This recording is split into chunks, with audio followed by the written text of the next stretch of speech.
Welcome to Life Hurts, God Heals. I'm one of your hosts, Kim Ward. And I'm your other host, Kurt Flegel. And on this episode, we continue with part 2 of our discussion on family wounds. Part 1, we talked about learning to face what is. With the point of it is that we invite God into that healing process. It is a process. It is a journey. And sometimes we have moments where we're triggered and we need to face things again. Holidays can be that. So today we're talking about how we face the holidays and invite God into that process. So let's jump right into this discussion between Kim and I. Which holidays are difficult for you and why? Birthday, definitely. Why? The biggest one is because it's the reminder. That's the day that I was given up. So there's grief that comes with that. And in my case, a grief that wasn't allowed to be expressed, that I was told essentially that there was something wrong with me because I grieved. There's that aspect of it, and just also feeling that there's people who should be in your life who are missing. That's a pretty hard one to deal with, especially when it's a story that's not accepted. Right. Because a grief ignored Oof. and dismissed makes it that much harder to deal with. And to have to explain it, it can get very exhausting to constantly have to explain.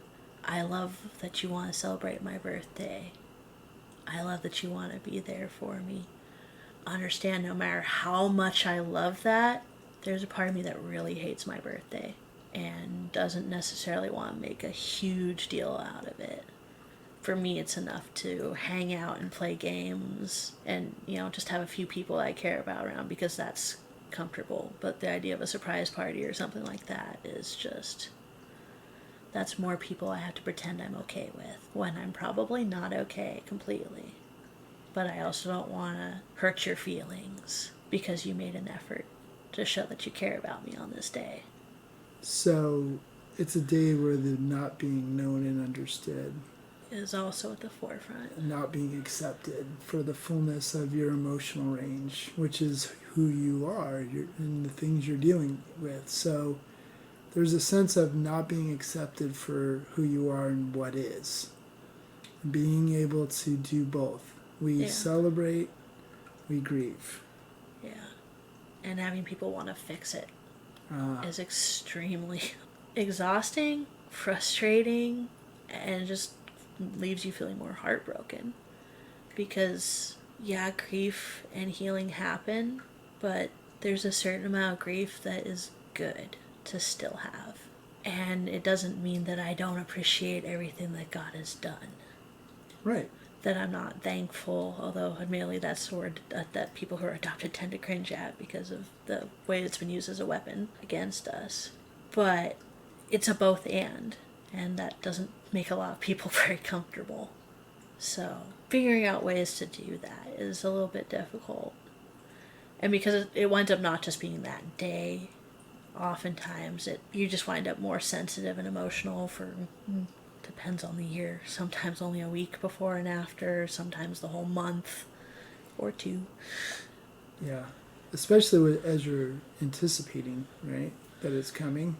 Sometimes anticipating it's coming, or sometimes even just afterwards. I might have managed to keep myself completely together and be present to everyone up until that point. But then afterwards, when the guard gets let back down, then eventually it still has to hit you.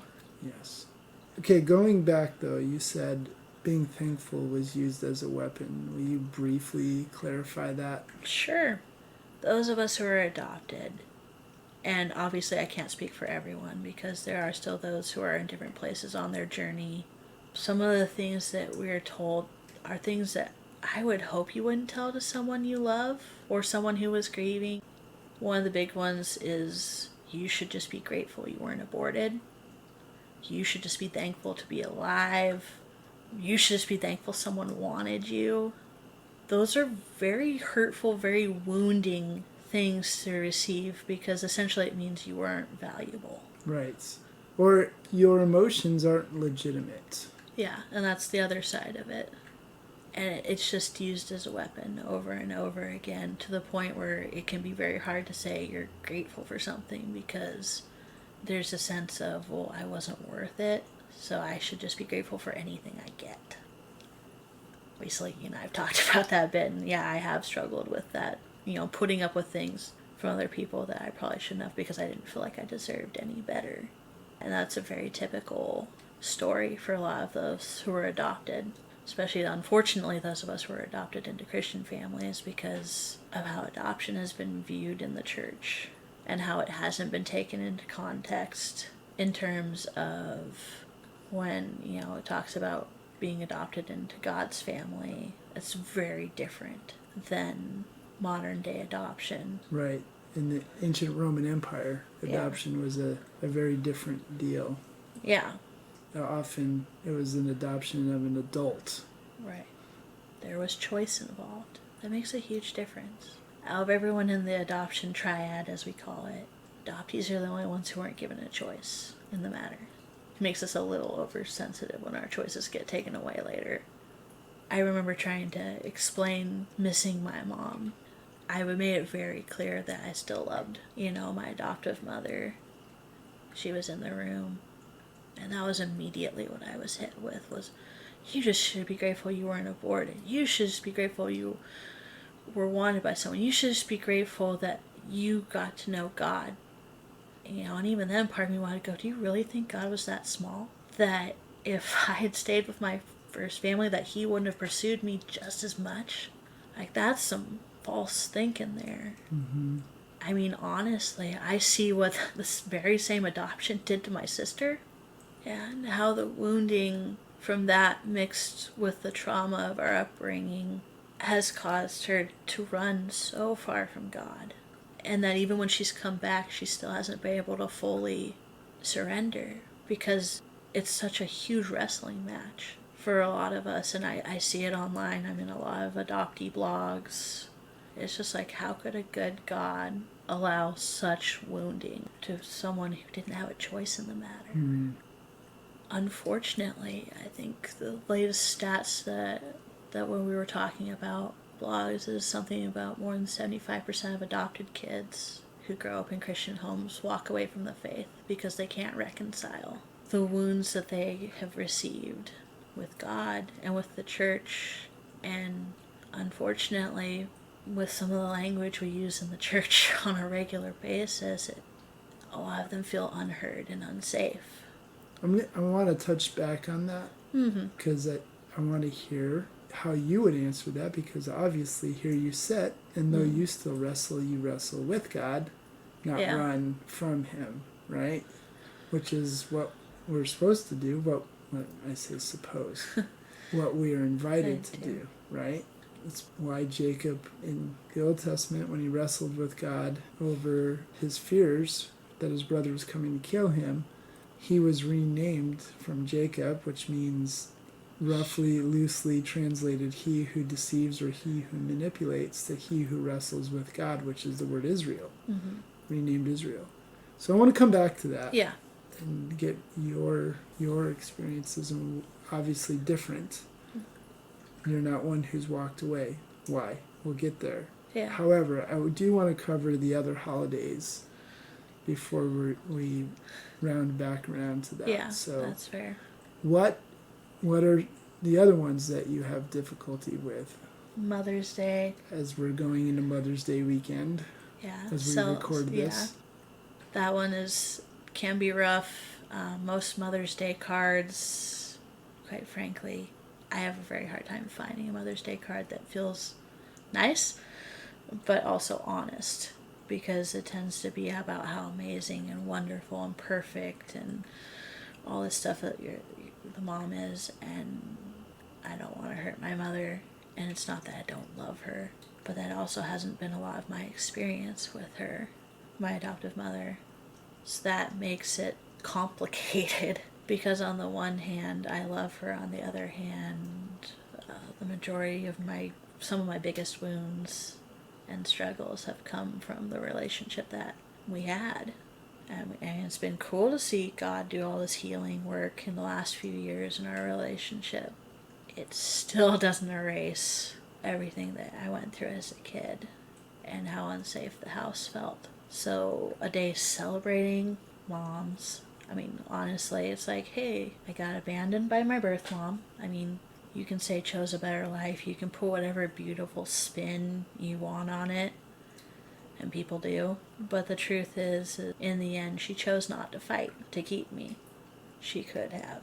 She didn't feel able to, and I can understand and respect that, but that still hurts. So you have essentially the abandonment by my first mom. Then you have my adoptive mother, who, not only with the abuse, but she also, although admittedly only for 2 or 3 weeks, also abandoned us. Randomly left, constantly threatened to turn herself into CPS and get us taken away from her. Wow. As a threat to kind of put us back in line. So it does tend to bring up a lot of, I'm supposed to be celebrating? What am I supposed to be celebrating here? But a lot of what I see is pain. Why couldn't you choose to fight for me? Either mom. Yeah. Why didn't you get help? I can understand depression and I can understand unhealed wounds, but you had a choice, and your choices wounded me. That's the truth. It sucks, but it's the truth. So we've got Birthday, we've got Mother's Day. Oh yes, of course we've got Christmas. And to a certain extent Thanksgiving. Because they're all family holidays. They're all days that are supposed to focus on closeness and togetherness and celebration. Things that my family did not do well. Especially, to make it worse, there's also very few relatives that are alive in the adoptive family. But it meant that most of the holidays it was just us. Just the four of us. Which just made all the dysfunction and pain and crazy that much more obvious when I'd see everyone else's families. And occasionally get to experience everyone else's families. Yeah, no buffer there, right? Yeah, there's no buffer of cousins or friends. But it's supposed to be a family holiday, so you can't have anyone else over to be a part of it. So how have you traditionally coped? What are some of the coping mechanisms through the years that you've leaned into to deal with the trauma of facing the holidays every year? Well, I mean, obviously the first one was numbness, just shoving everything down, and I got really good at pretending to myself. I might feel the initial emotion and then I could shut it off within a minute. If not less. Actually, a minute was kind of long for me at that point. Got a good shut-off valve, huh? Oh, yeah, to the point where it hit automatic. As you've experienced on a few occasions during our talks. I get a little too emotional and all of a sudden it's like, oh, give me a second. Okay, now we're back to talking like it didn't matter. That was a huge one. A lot of escapism. I daydreamed so much. Reading starts off fun, but eventually it becomes another way to escape. Can't say growing up it was TV much. We weren't allowed more than a half hour a day, so couldn't really use that as much of a excuse, which is probably why books became such a important part of my world. And I do mean important. I had about 400 or 500 books. Wow. I mean, my room was mostly bookshelves at that point, and pretty much if I wasn't on a horse, which was another, maybe it was an escape, because it allowed me to go out away from the family and pretend for a while that everything was fine. It's a pretty good escape when you're gone for 8 hours on a horse in the middle of a national park and you're like 14, 15. Yeah, that'll do it. I mean, I packed a lunch, I packed a book. I was fully capable of being out all freaking day long. That was some of the ones as a kid. Yeah. But you haven't been a kid for a number of... Yeah. You haven't been Just a kid Just for a few years. a number of years, Kim. So what are some of the ones that have carried over? What are some of the new coping mechanisms since your adult years? I mean, books definitely carried well over. I don't have quite... Well, that's not true. Now they're just on Kindle. Okay. I probably still have over 100 physical books, but yeah, Kindle for sure. Yeah, Netflix, streaming services in general, even just sleeping more than you should can definitely be a way of coping, because, it's really hard to feel if you're asleep, unless you get a dream and remember it and then have to process it. As we do. Yes, I blame you for that one. I had no idea until you came into my life. You're welcome. Yeah, I know. You knew what I meant. That was half blame, half credit. For a while, honestly, masturbation and daydreaming was certainly one of the big ones for quite a while. The daydreaming one still can be an issue. The other one, not so much. Thanks to God, I pretty well got that covered 95% of the time. It's not a habit like it was for a season. But yeah, daydreaming can definitely still be one of the big ones. Telling myself stories to keep the other thoughts at bay. That was definitely the coping mechanism I think that snuck in the easiest. Because I think, the more time you spend with books, the more you grow to love story. And story can be how you kind of process everything that's happened. And I laugh because I didn't even think about it till just now. But my other coping mechanism, if you will, at least back then, I still do it on occasion. But I remember I had a few favorite authors or a few people I looked up to that were distant, and I would mentally have these conversations about what was going on in my life with them as like kind of the only safety valve outside of, books. Because it was safe to talk to the person in your head, pretend you're writing them a letter as kind of a way to kind of cope. It explains why I probably have, in some case, a better memory than a lot of people who've experienced trauma. Frequently they talk about not being able to remember a lot of their childhood as their safety mechanism, but apparently my brain wanted to cling on to practically everything. And it's because the stories were told over and over again. They just weren't told to anyone real in that sense. I think I had a similar thing. I mean, daydreaming definitely is a big one. Imagination. I have a very powerful imagination, which is a gift from God, but every gift has its strengths and its weaknesses. One of the things that I would do was imagine conversations that I wished would happen or had happened, or even in preparation for a conversation with someone that I would imagine how it would go. Yep. Reimagining conversations that never happened, that I wished I'd said this and wished it went this way. So that was that daydreaming imagination was as a coping mechanism, which sounds very similar to what you're saying with the authors. Yeah, I did that too. I mean, heck, I still do that sometimes, and then sometimes God pulls the ripcord on that one and goes, nope, wait, nope, you're making assumptions about what they're going to say. You're freaking yourself out way more than you need to.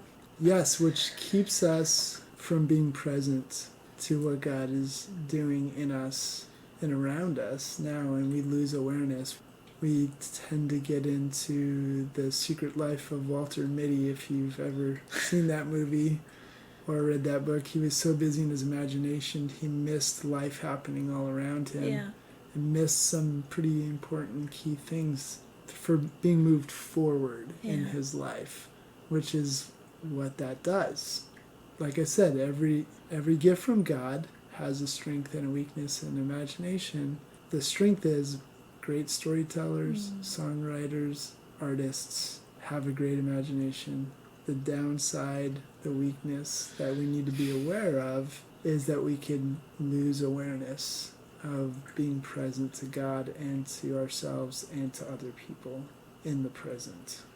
Sometimes we think about it so much we never actually act on what we already know. So speaking of that, where are the invitations that you've become aware of as you've struggled with the trauma of the past and facing holidays and those, holidays dredging all that stuff back up again? Where have you become aware of God's invitation to you? What are those invitations? How has God revealed himself and what has he invited you into? I think one of the first ones was the reason we're having this conversation in the first place is he started going, hey, you need to actually be honest with other people. It's not going to kill you. Which, let's be honest, that's kind of the self-preservation going, no, we're going to die. That's not what your body's saying. My body disagrees with my head and my heart on a regular basis, is our running joke. My body very much disagrees and likes to get a little anxious and freak out when it comes to the being honest and vulnerable stuff. The rest of me is like, dude, we're safe, chill out. There's a reason my hand is literally twitching and tapping under the desk most of the time when we're doing these things. But that was probably the first big one, was just being honest. Was kind of the first invitation. He's like, share. I remember our very first meeting, I had a nice packet printout for you from a Christian adoptee's blog that kind of explained, hey, this is where I'm at. This is how I feel about this. This is where I'm coming from.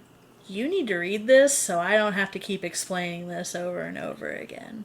But that was super helpful for me because it had put into words things that I'd always felt and experienced, but it was hard for me to put into words myself. That's really interesting because as I think about that, Kim, it seems to me that's a huge step that God was asking you to take, to be honest, when that was the very thing you couldn't be for many, many years. And that is not a habit, a pattern that you have. And it is the very place of unsafeness in your family trauma. It feels like a big ask of God as a step, and yet, as I'm listening to you talk, it doesn't seem like a big step, simply on the other side of it, in one way, that He gave you the tools. He didn't ask you to use all of your own words and articulate this to me. He brought you to people who had been on the journey ahead of you, who had wrestled through these things. Yeah. This girl in particular. Yeah. She hit a lot of my favorite buttons. Adopted woman pastor who was still in the middle of process, even after 15, 20 years of being in that journey, but getting to see, oh, maybe everything won't get fixed, air quotes, but there's hope. And look at what she's doing. I'm like, this is amazing. Like, it was a big church, and she was the pastor, and she was speaking and sharing and also blogging and connecting people in community, and even the people who weren't Christians in our community respected her, quoted her articles, shared stuff she was writing. Like, seeing God move through what she was doing was so encouraging, and then going like, oh, I finally have words. Right. For all of this stuff that I'd been feeling for so long and didn't know how to say. I love that. It's just a great illustration of who God is. He stretches us. He calls us to take steps that feel very uncomfortable, may even feel dangerous and unsafe. And yet He gives us what we need to take those steps and literally carries us. He is the father, the healthy father in the water, looking up at his child on a big rock above the pond, saying, jump, I will catch you. And in this case, and in God's case, I should say, He always does. Yeah. And in fact, not only does He catch us, He's carrying us the whole way as we jump, right? I mean, that's what that speaks to me. I'm calling you to what feels like a big jump for you, yeah, Kim, but I am telling you, I've given you what you need, and I'm with you. Yeah, I mean, and of course, that was just the start of our conversation about it. Sure. But it was a good start. It was a good start, and it took me a lot longer to be honest about how the holidays felt in general. Why is that? Why that one? Probably because it felt like the one that was least accepted by people in general, especially people in the church. You can only hear those same dismissive messages so many times before you stop trying to share that. And then also just like there's also the other side, which is wanting to protect the people that you're with. Who enjoy holidays. Or who are putting so much effort and energy into celebrating with you that you don't want them to feel like they wasted their time or their effort. You never want someone to feel like, oh, well, great, I just wasted all my whatever putting this together, and they're ungrateful and they don't appreciate it. And who wants to be the one bringing the party down when everyone else is celebrating? Okay. What's God's invitation in that? What has he shown you about himself in that aspect when it comes to what how other people view holidays, what you're afraid of? What's he revealed about himself, and what is he inviting you into because of his character and nature? I think one of the first things he told me, he's like, you can grieve and you can have joy at the same time. He's like, they're not mutually exclusive. You can enjoy being with the people you care about, but if you need a moment to be honest, it's not gonna, once again, it's not gonna kill you and it's not gonna kill them. Right. Are you responsible for how anyone else feels? No, probably won't stop me completely from trying to make sure that I look after you guys because I love you. Yes. But yeah, at the end of the day, I'm responsible for me, you're responsible for you. Yeah, that's been a slow process of learning that because as an Enneagram 9, it's all about avoiding disconnection.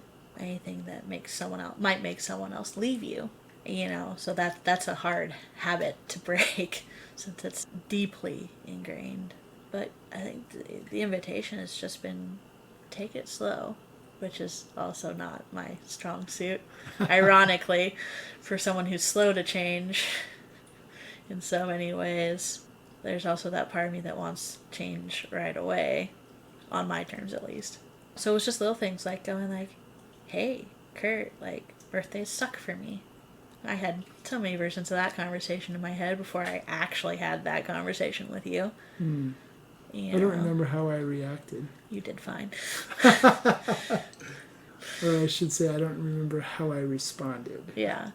Knowing you asked questions because that's pretty typical for you as a general rule. Same thing with holidays, just being honest and being smart about who you're honest with. Right. I still wouldn't tell my parents. I mean, I think they've kind of gotten the idea when I leave pretty quickly after breakfast and presents are done. And Christmas, that's not my favorite thing to do. And then even sharing on the podcast has been another invitation that I wouldn't have expected. Can I speak into that? Go for it. Just sitting here listening to you share this, the things you've shared today. If we were sitting just you and me, talking about this stuff, this conversation probably would take 3 hours easily. And that's not a criticism. No, I wasn't taking it like or, that. Anything else but just fact. And that is not to be a negative statement. That's to be an affirmation of wonder for me at this moment of just saying, wow, pay attention to the fact that you care so deeply for other people, that pastoring, shepherding, empathetic heart is that you are more willing to open up and be vulnerable for the sake of other people than you are for yourself sometimes.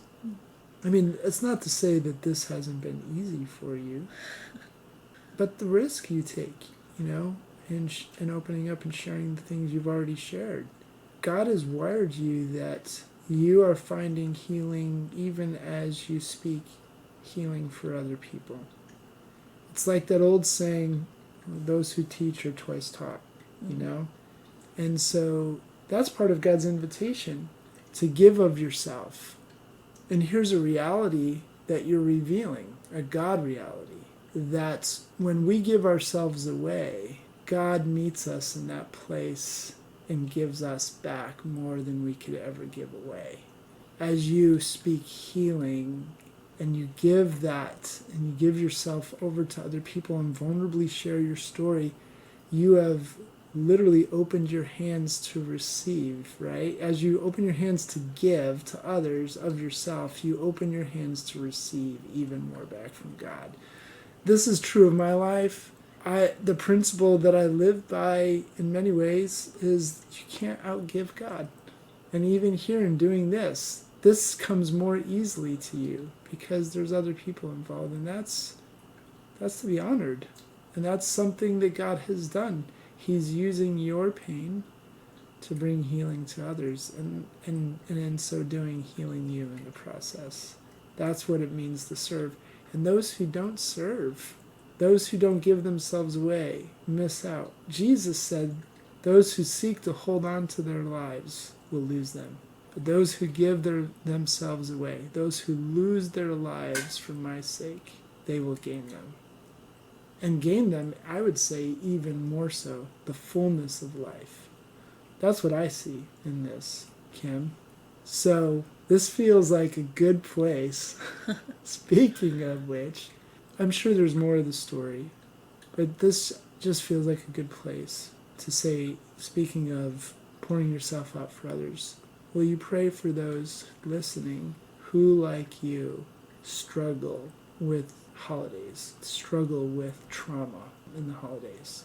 Yeah, definitely. I will put one caveat on there since I think it's an important one for the last invitation for it. It's just simply to be present. However that looks like for you. For me, I often borrow your lower porch and go sit out on the lounge chair that your wife so thoughtfully carried down the stairs for me. She's a giver. She's awesome. And it's not always easy, but just sitting there and being present, and even if that means being present to the pain, and then handing it to God, and even though sometimes that means sitting in it, learning to sit in your pain with God has probably been the biggest invitation of all in the middle of this, and the biggest thing that's changed. Well, it just goes back to what we were just talking about. When we open our hands and give it away, God gives us back more. So when we open ourselves up to the experience of grief and then invite Him in, that's literally the metaphoric idea. Literally the metaphoric, that didn't work, but I'm going to go with it. I'm going to go with that. It's literally the metaphoric example of what we're talking about, open hands. And when we open our hands, we follow the example of the father of faith, Abraham, who would not even hold back his own son from being sacrificed to God if God asked for it, because he was holding to nothing but God and trusting the character of God, that if whatever he gave God, God would give him back more. You can't outgive God. And that's the reason why, even in grief, right, when we let God into it, and we surrender our grief to Him, we get back more of who He is, which is love and joy, goodness and kindness and gentleness. There's a reason why the Apostle Paul writes and says, and we who grieve, we grieve. Those of us who follow Jesus, we grieve, but we don't grieve as those who have no hope. Notice, grief is still involved in the journey for everyone. Jesus says the rain falls on the righteous and the unrighteous. The sun shines on the righteous and the unrighteous. Both are a gift from God. That is true of the gifts and also the trials of life. No one is immune to these struggles. No one gets out without grief. Right. But when we hold it out to God, we grieve with hope because God gives us hope. For sure. When we hold it out, we get back more than we give. Yeah, even if it starts with just five minutes, which for when I started, 5 minutes was all I could take of uninterrupted grief. Yeah. Before I had to go, okay, God, I can't. Like, I've hit my wall. I need to do something that's gonna not have this be at the forefront. And in bringing him even into that, having permission to take a break from the pain, because I wasn't running in that moment. Right. To go watch something. Yeah, to do something that took my mind off of it for a bit, even if it was actually falling asleep. You know, in that moment going, okay, but now I'm doing this with you. It's not to run away and shut you out for fear that you'll ask me to do something that I don't want to do and I don't want to face. Right. Because so often I think we think that God's going to overwhelm us and force us to deal with it all at once. And all that shows us is that we still don't know Him as well as He is inviting us to know Him. Yeah. And the words of the love chapter, right? One day I will fully know as I am fully known. We are already fully known and fully loved. I mean, it blows my mind that those are the words in the chapter about love, God's love for us. Yeah. 1 Corinthians 13. That's quoted at weddings all over the world, at least all over the Western world, right? Yeah. And in that chapter of love is this passage of being known. We're fully known and fully loved. And God says, now I'm inviting you to know me and how much I know you and how much I love you. Yeah. It's been hard. Just because it's good and right doesn't mean it's easy. Don't mistake those two. Right. For each other. Right. Easy and simple are two different things. Yeah. But worth it? Oh yeah.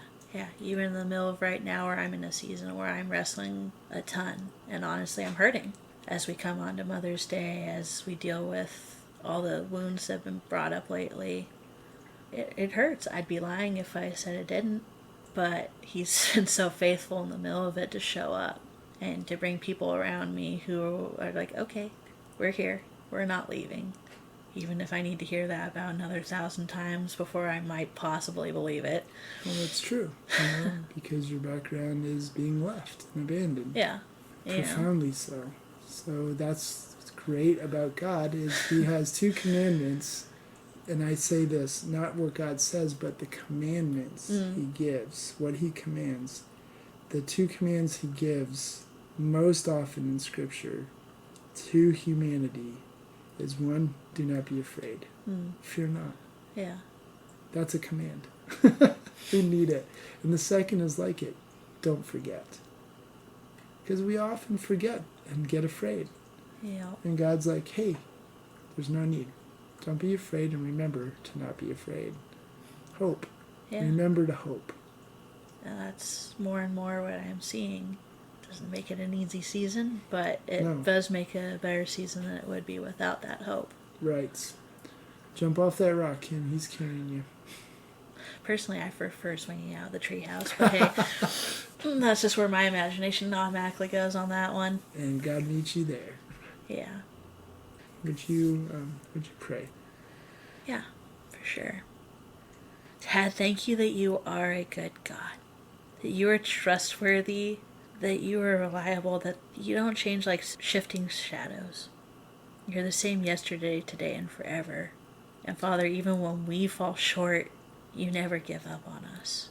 Dad, thank you that you never judge us, that you're not condemning us for our doubts or our fears. But you're simply inviting us to bring them to you and to let you show us how good you really are and how safe you really are. No matter when anyone is listening to this, it feels like there's always a holiday nearby for most of the year. Dad, is there anyone listening who struggles with holidays and struggles with grief because of either what's going on in their present or what's gone on in their past? Dad, thank you that you are the one who brings healing. You are the hope not at the end of the tunnel, Dad, but you are the hope in the middle of it. Dad, you are the peace in the middle of the storm. You are always present with us and always present to us. So Dad, I just ask for all of us listening that you would show us where your invitation is, whether it's an invitation to wrestle with you or an invitation to simply let you carry us. Thank you that you always are willing to do both. You long always to draw us closer to you and show us more of who you are. Dad, I just ask for your peace. I bless the people listening with peace, with your peace that passes all understanding, that is not dependent on our emotions or our circumstances, but is a true gift from you. Dad, I bless them with wholeness, with your shalom that can't be taken away because it is so much a part of who you are and what we've inherited from you. Dad, thank you for this podcast. Thank you for this invitation to hear other people's stories and to experience you more fully, even in the middle of all the mess. Dad, I just bless everyone listening with hope that if it's not good yet, it simply means that you're not finished. And that you started the work in us, Dad. And thank you that you are the one who completes it. It's not something we have to figure out on our own, but that it's your work. And if it's your work, we can hand it to you, trusting that you will finish it, and that in you, you've promised it's already done. So thank you for all this in Jesus' name. God, I just feel a sense to bless Kim as well. And once again, she's pouring herself out in the midst of struggling with things, even the holiday this weekend. So I bless her with a sense of your pleasure, a sense of your joy, and your delight in her as she goes into this weekend, that she will be more filled with you. She can't outgive you, and that she's given herself away in this episode to talk about her struggles and has been vulnerable about that. So in that place of openness, I bless her with your shalom. I bless her with more of a sense of your love for her, greater experiences of your love going through this weekend. I bless her with confidence in who she is as your beloved daughter, chosen, as Colossians 3 says, holy and beloved, that would be her reality like never before. In Jesus' name, amen. Amen. Thanks, Kim, just for your willingness, again, your willingness to give yourself away, share the good, the bad, the ugly with all of us. Thanks everyone for listening. We appreciate you. And please know you can reach out to us with any of your questions, your prayer requests, or if you need help because you're feeling stuck in some area of your life. I am a coach for transformation that helps people move forward on their journey. If you want more information, or you want prayer, or you have questions, you can email me at coachkurt777@gmail.com. And as always, remember that you are God's beloved, so be loved.